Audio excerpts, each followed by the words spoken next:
Isang mapagpalang oras ng pagbati ang aking pinapaabot sa inyo, mga gili ko, mga kapatid kay Kristo at mga kaibigan na laging nanonood sa ating programang Gospel and Music Ministry.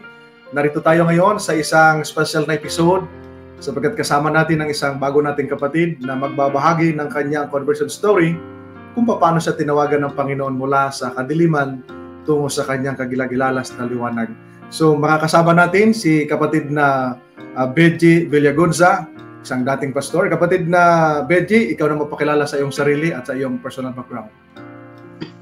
Okay po, so magandang gabi po sa lahat ng mga kapatiran natin dyan, mga brothers and sisters. Magandang gabi sa inyong lahat, sa lahat ng mga nakaantabay sa programa po ni Pastor, sa lahat po ng ating mga tagapagpanood. Magandang gabi po sa inyong lahat. Alright, so kapatid na Benji, ang iyong istorya ay ating pakinggan para malaman ng mga viewers natin, dahil marami tayong viewers ng mga non-Adventist din po. So at least ma-inspire sila kung paano ka tinawag ng Panginoon. Ano talaga ang iyong dating relihiyon? Okay po. So, isang magandang gabi po sa lahat, mga kapatid. Ako po ay my full name is BG Villagonza. Ako po ay ang totoong istorya or history ng aking sarili. Ako po ay dating sakristan ng Roman Catholic Church way back 2000 to 2002. So dalawang taon. Yes po, 2 taon. Diyan po ako nagkamulat or nagkamalay na parang sa akin noon, kasi isa pa akong binata, parang patanon pa yung isip ko. Nagka-print ako ng pari, saka doon ako sa kumbento. Kumbaga doon po ako namasukan bilang parang self-supporting na para makapag-aral. Isa po akong sa pari. Sakristan. So habang ikay nagsasakristan, kapatid, ibig sabihin ay doon ka rin naglilingkod, at doon mo ibinuhos ang iyong paglilingkod sa simbahang Katoliko.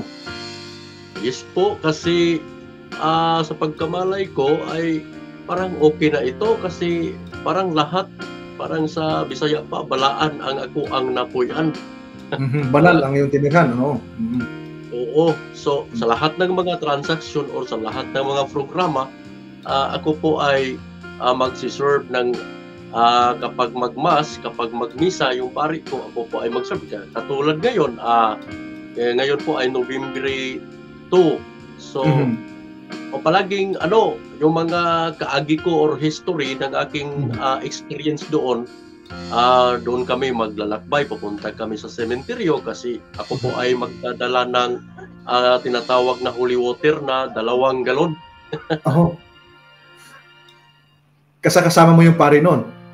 Yes po, kasi ako po yung yung alalay niya, sakristan niya. I see. So kumusta naman ang buhay mo bilang sakristan?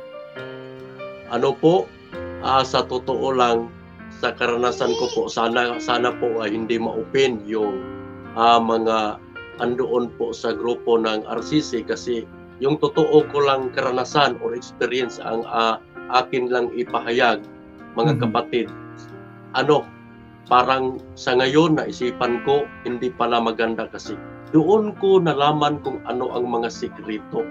Doon kahit na hindi pa ako sakristan noon, hindi pa ako sanay mag-inom, pero pagka sakristan ko doon sa kumbento, doon ako sa pari, master na ako mag-disco, mag-inom, magsuroy-suroy kami sa isang syudad.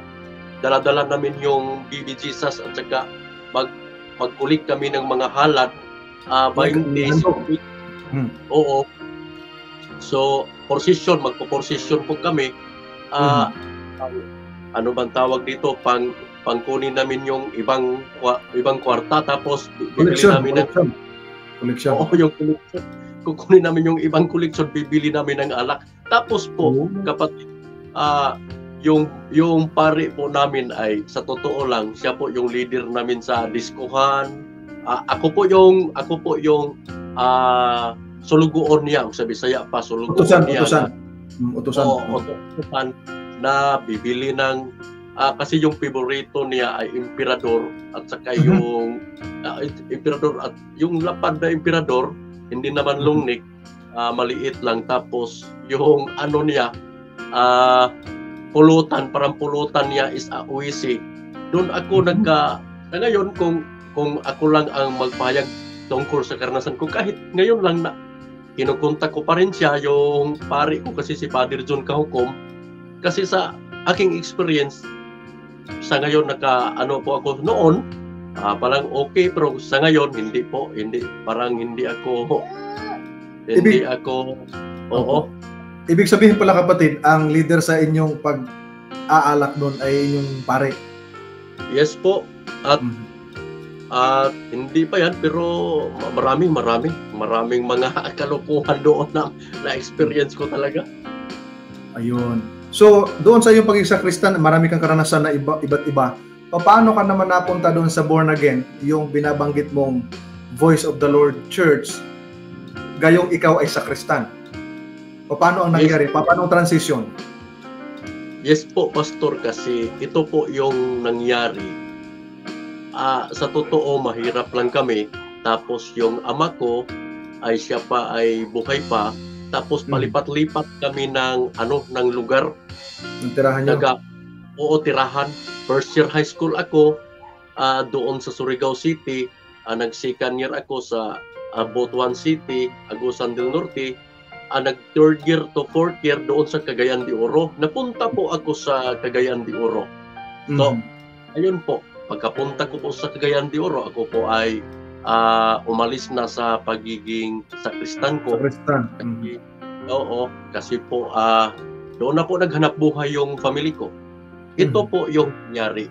Kasi yung naisipan ko, yung ano bang tawag dito, yung kapatid ng mama ko ay pastor ng born again. Yung panghod niya. Kapatid niyo, nakababatang kapatid. Oo, kababatang kapatid. So, pastor ng born again, doon po ako nakamulat na parang okay yata ito kay parang maraming verses. Parang kung sa Bisaya pa mapildi ko kay kamay ra kog nahibalaan na mga bersikulo kay ayan. So, maraming talata yung pastor, yung tito mo.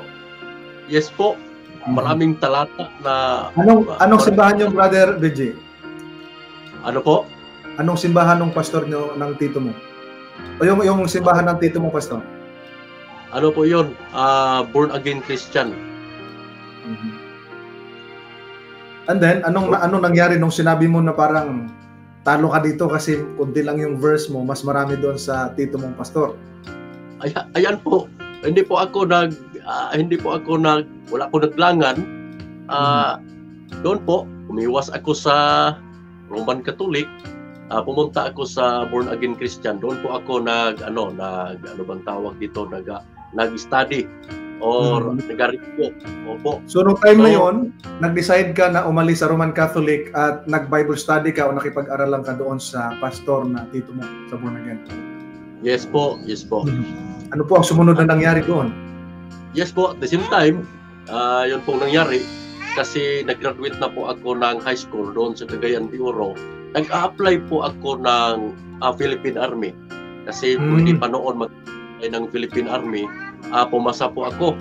Ang nangyari po, at the same time, nag-Bible study ako sa Born Again Christian.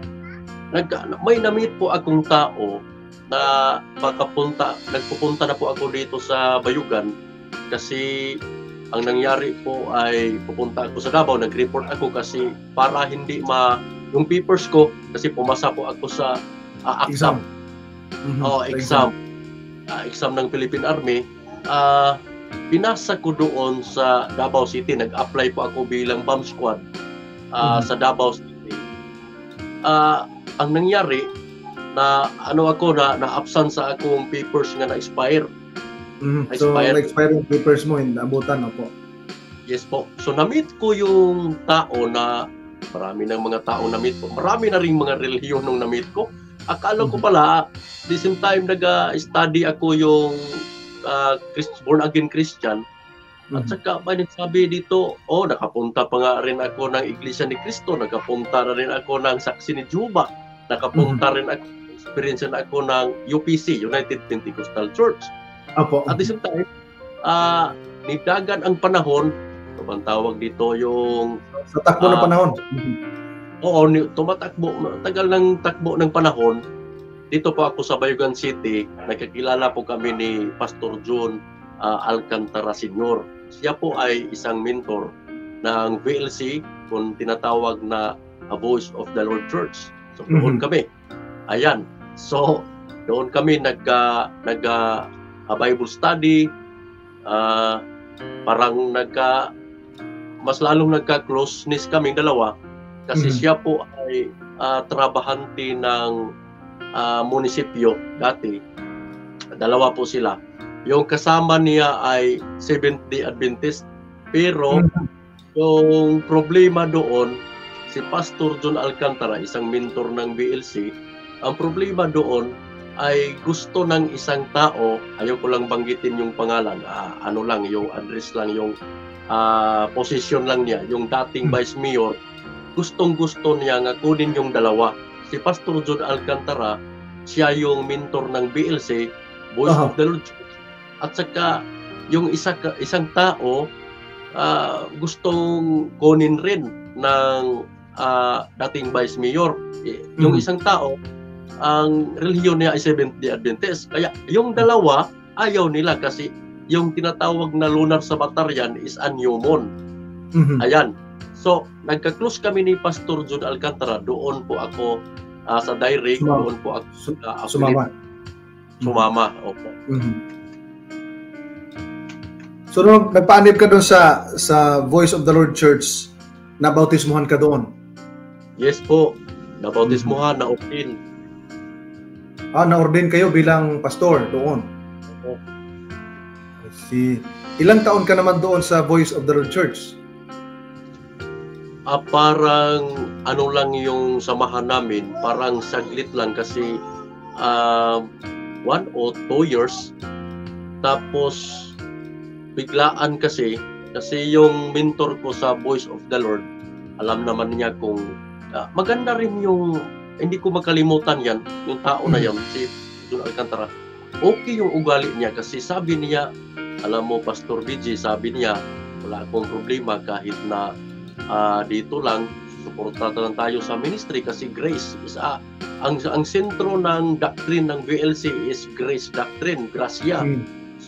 Kahit saan, Baptist, Pre-Methodist, UPC, pare-pareha lang yan sa atin. Oo, sabi niya. So, doon po nangyari, ako po ay nag-open-minded, naka-friend na po rin ako ng pastor ng Baptist. Sasama kami sa radio, sama kami. At the same time, pastor na rin ako sa BLC. Nabautismuhan, na-ordain. At doon po nangyari na parang sunod lang sa 3 years. Mga 3 years. So, mga 3 years kayo doon. So, abang ikaw ay nasa Voice of the Lord Church dahil nagkahiwalay na kayo noon, paano ka naman napunta doon sa Lunar Sabbatarian? Sabbatarian, ayan. Ito po na history is, kahit na ako hanggang ngayon, parang dito sa Bayugan City, yung pangalan ko talaga parang na round-round ko na yung mga reliyon. Ito po napaka magandang po ito. Kasi po ako, sa totoo lang, parang inosente or ignorante po ako about ng Sabat. Alam ko naman yung Sabat is igpapahulay kasi yung issue natin sa Sunday Keepers is parang sa Hudyo lang yon. Sa Hudyo lang yun.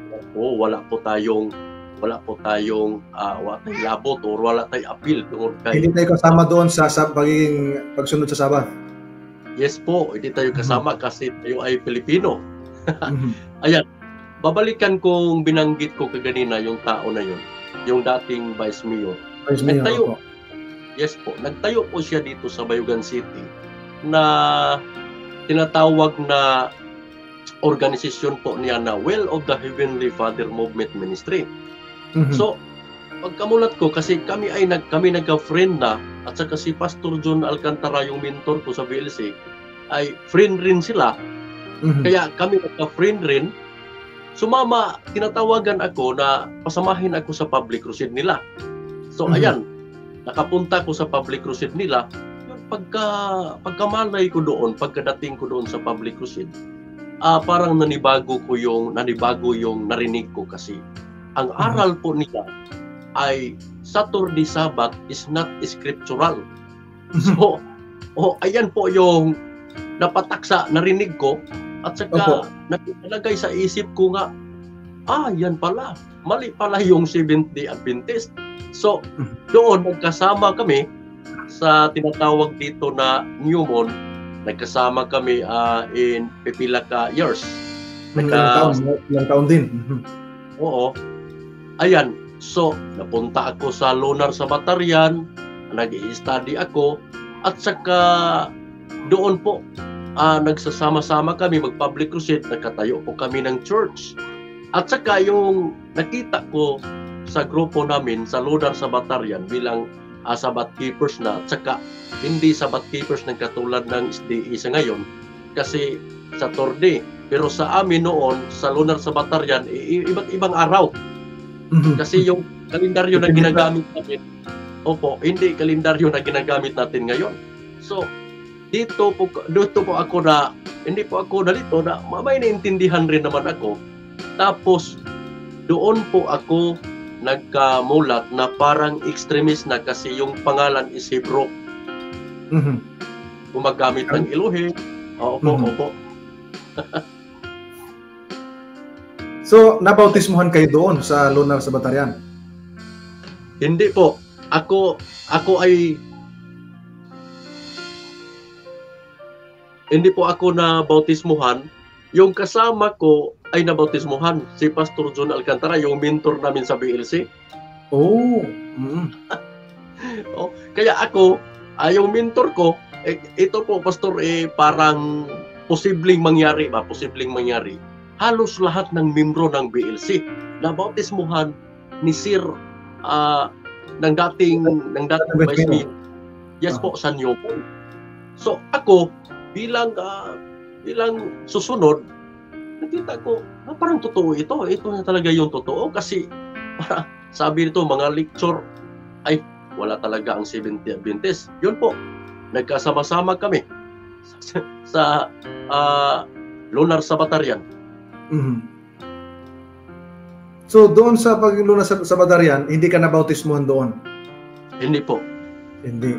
So, habang ikay nag-aaral, bakit hindi ka nag-decide na magpabautismo doon sa Lunar sa Batarian? Kasi po, ayaw ko pang magpabautismo sa Lunar sa Batarian kasi may diferensya kasi sa pag-aral namin sa pangalan ng Savior.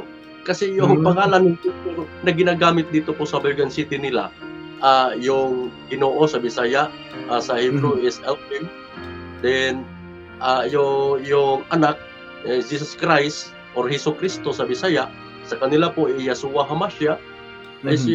Yung ama naman is Diyos, sa kanila po doon sa pagsasalin ng translator nila ay tinatawag na Yahuwah. Kaya nga sinundan ko, galing pala sa tinatawag Tetragrammaton, yung tinatawag na White. So lahat pala, kahit na doon po ako, Pastor, nagka-researcher, nagka-research po ako sa iba't ibang mga grupo. May na-research kong Operian Heritage, may na-research kong Yahweh na grupo. Hindi pala lahat galing sa original. So yun po ang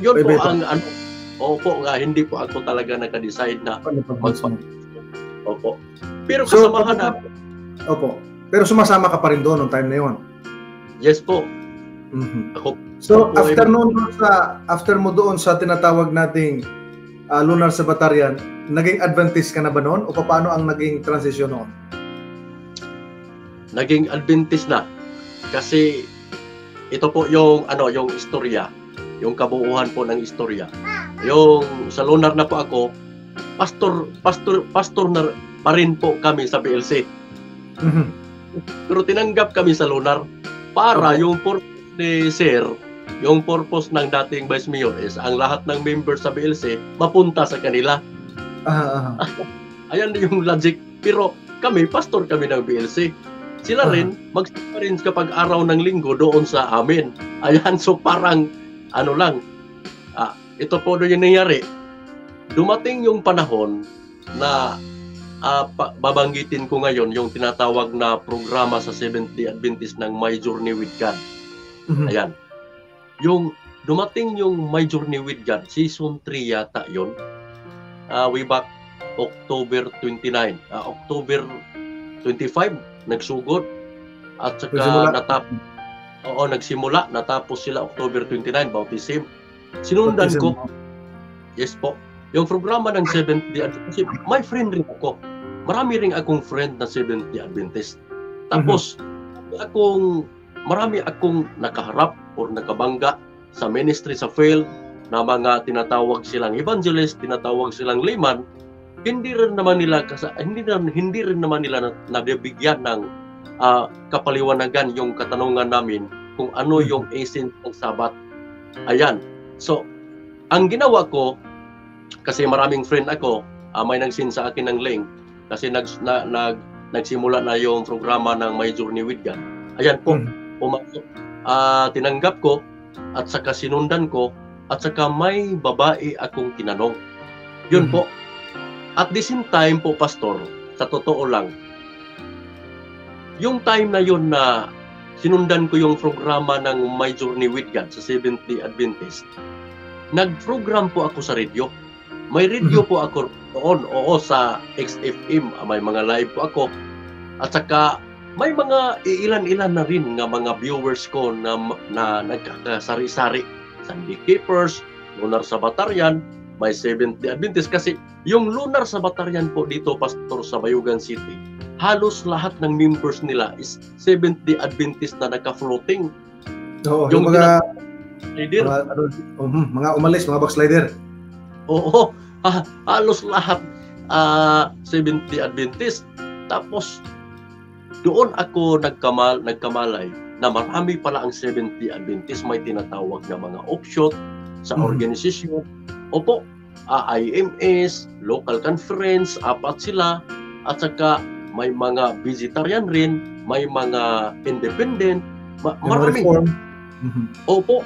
Tapos dito sa bahay ko, dito nga pumunta yung tinatawag na grupo ng Seventh-day Adventist Davidjan. Davidjan. Opo. So nangyari na pumunta ako at saka nag-research po ako. Sinundan ko yung programa ng My Journey with God. Ang nangyari po ay nagka-conversation po kami ng taga doon sa Zamboanga Peninsula. Yun po pala ay siya po pala ay misis ng isang pastor na si Pastor Marlon Maratas. So doon po, at saka hindi pa yung tapos yung My Journey with God, kinuhaan po ako ng desisyon way back October 26 or 27, 28 bago mag-29, pumunta po dito sa bahay yung pastor ng Seventh-day Adventist Communication Director, si Pastor Meljoy Pipito, at saka si Pastor Melosida ng Youth Director sa Northeastern Mindanao Mission. Ayan po, pagpunta po nila dito sa bahay, hindi po naman nila ako, wala silang ginawa na pag-Bible study sa akin, wala. Yung ginawa lang nila is bumisita lang sila kasi sabi ng nag-contact sa ila doon sa Zamboanga Peninsula na puntahan yung pastor, may pastor sa Bayugan na Sunday Keepers ay willing raw kasi ganun rin ang sinabi ko doon sa kanila. Willing raw ako bisita, so bumisita dito ang Northeastern Mindanao Mission. Ayun po. So sa pagbisita nila dito, kami po ay nagkakwentuhan ng ganyan, at saka until dumating na October 28. kami po ay nagpe-pray dito sa bahay at saka nagdesisyon po kami ni Mrs. na pagkabukas ng umaga ay bautism na ng My Journey with God. Season 3 ba yata yun? October 29 ng 70 Adventist, ano kami dito, nag-meeting kami. So sige, okay naman yung family. At So, saka, bali, sumuporta yung asawa mo, sumuporta nung mag-decide ka na magpabautismo sa Seventh-day Adventist.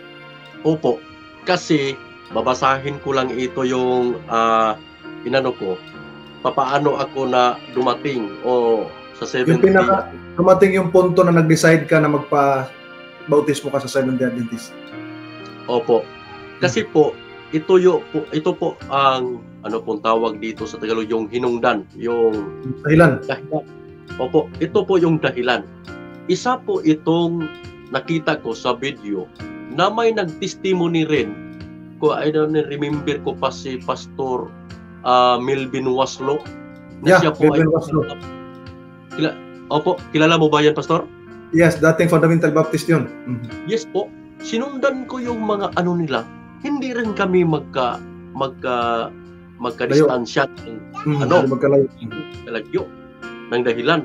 Kasi dito mababasa natin ang Iglesia Katolika tungod sa iyang balaang tuyo nagbalhin sa adlaw gikan sa Sabado ngadto sa Domingo. Catholic Mirror, talaang opisyal ni Cardinal Gibbon, September 23, 1893. So, pagka basa ko dito, talagang hindi pa ako kontento. Binasa ko pa dito yung 321 AD na tinatawag dito si Constantino ang bantugang naghimog balaod alang sa tibok imperyo nga ang Domingo kinahanglan bantayan nga ang adlaw sa pahulay sa tanang syudad ug kalungsuran apan nagtugot siya sa mga tao sa kabukiran paghimo sa ilang trabaho. So mabasa po ito sa Encyclopedia Americana, Art Sabado. At saka dito may katanungan dito, why do we observe Sunday instead of Saturday? So ito po yung answer po nila. Ang answer po nila ng isang big church, ito po. We observe Sunday instead of Saturday because the Catholic Church in the Council of Laodicea AD 336 transferred the solemnity from Saturday to Sunday. So, ito po ang nalagay sa isip ko. Paano mangyari kung totoo itong lunar Sabbatarian? Iba't ibang araw, walang binabatayan or walang insaktong identity sa pagsamba or parang kahit na lahat ng tao malito ito sa sa faith o sa pagtuo na to. Opo. Kung babalik rin ako sa Sunday Keepers, ito po yung nabasa ko ay parang hindi po ito parang kung babalik ako, parang nakikita ko murag wala ko'y kaantuan kung sa Bisaya pa. Walang patutunguhan. Opo. Tapos ano pang tawag dito? Tinuod na lang yun ako og study. Opo. Tinutuo mo na. Sineryoso mo na. Opo. Sineryoso ko na yung study. Si Jesus Christ, ito po yung vital ko na nag-decide kami mag Seventh-day Adventist. Si Jesus Christ is Hudyo, hindi siya kumakain ng baboy at saka ibang karumal-dumal na pagkain at saka siya ay Sabbath keepers. Si Jesus Christ is a New Testament. Ito po, pastor, yung na-research ko. Wala pong pinopromote si Yeshua or si Jesus Christ sa New Testament na newmon. Wala. Kung totoo ang lunar Sabbatarian, dapat si Yeshua Hamashiach sa New Testament, kung si Jesus Christ, dapat may newmon siyang pinopromote doon sa New Testament. Kaya wala. Doon, yes po, wala akong kapatutunguhan kung sa lunar Sabbatarian ako is mali eh. Kung babalik ako sa Sunday Keepers para lang magpastor, may mga tao rin, may mga church din. Opo, mabubuhay rin. Opo, mali. Yan po, nakikita ko. Nag-aaral po ako sa Seventh-day Adventist. Inaaralan ko po lahat ng ano. Kaya yun kaganina yung sinasabi ko. Pagka dating ko nag-o-observe ako sa Seventh-day Adventist, marami pala. Pag-observe ko, ito yung ano po, yung pamilya ko, parang natutuwa rin kami. ito po, pag dating namin sa Seventh-day Adventist, nag-observe kami. Bago po dito pumunta si Pastor Meljoy Kipito at saka si Pastor Ani Lucida, marami na rin akong kaibigan na sila po ay Sabbath keepers, na Saturday rin, katulad natin sa Seventh-day Adventist, na sila po ay Davidian, sila po ay local conference, marami rin sila, at saka marami sila dito sa Bayugan City, at saka sila po ay against sila sa itong organisasyon na to, na Seventh-day Adventist Church. Kasi yung mga ano nila, yung mga rebuttal nila or yung mga binabato nila, ito daw is sumama sa sanlibutan, at saka yung identity, at saka yung mga ano-ano na lang yung mga accusing or mga issue. Yun po nakikita ko, may pastor talaga ng offshoot na sa kasal namin, nagawa namin sila ng sponsor sa kasal. Ito po yung nangyari. Nagkausapan kaming dalawa, sabi ko, Pastor, ano po pala yung diferensya sa history ng Seventh-day Adventist? Sabi niya, kasi po, Pastor, sabi niya sa akin, kasi pastor pa rin po ako noon. Kasi po, Pastor, sabi niya sa akin, yung Seventh-day Adventist General Conference ay sumama sa sanlibutan. At saka, marami silang business. May mga business silang bomba, may mga business silang piggery, may mga business silang beer. Marami. Yun po, na nakikita ko yung sinabi niya, hindi naman totoo. Tapos, pagdating ng pagkapikon, madaling mapikon yun sila. Pagdating ng napikon sila, namirsunal na sila ng katayuan ng pastor sa Seventh-day Adventist General Conference. Doon po nakikita ko, kaya pala sila nagkaganyan. Kasi po, nakikita ko lang medyo yung slide is inggit pala sila. Kaya sila naging offshoot or sanga. Gusto rin silang tumayo ng sarili nilang organisasyon. Ayan. So, ayan po, Pastor. Hindi po ako nag-alinlangan ng desisyon na pumasok dito sa Seventh-day umanib sa Seventh-day Adventist Church, kasi nakikita ko, ito lang ang masasabi ko, ito po ay according sa research ko or sa study ko, ito po ay iglesia ng panganay. Ano bang tawag sa Tagalog dito? Iglesia ng panganay, o ito po ay turil ni Kristo. So yun po ang mga nakikita ko dito.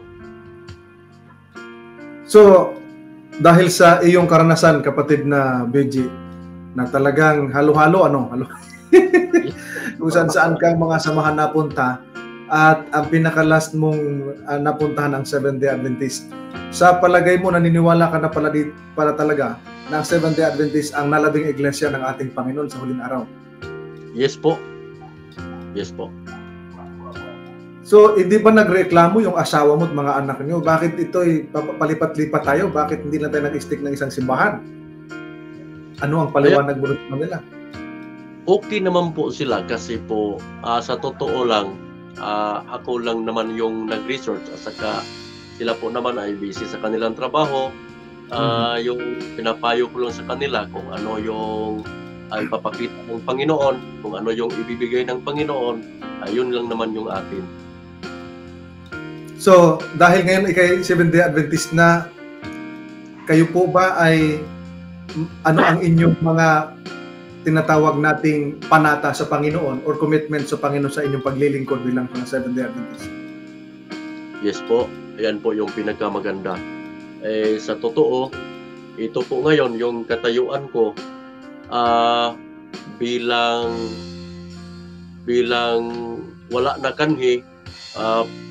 Sa katunayan nga, sa ngayon wala akong kahit na wala akong panghanap buhay, na naputulan lahat, pero ngayon yung kinukumit ko lang yung buhay ko sa Panginoon is tutulong rin ako ngayon sa wali, public crusade, mga pangaral. sa pangangaral, yun lang po.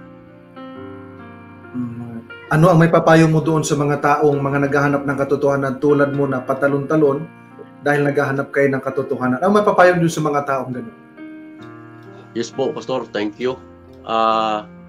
Ito po yung maipapayo ko, maikapapanawagan ko po sa lahat ng tao sa sanlibutan. Alam ko po na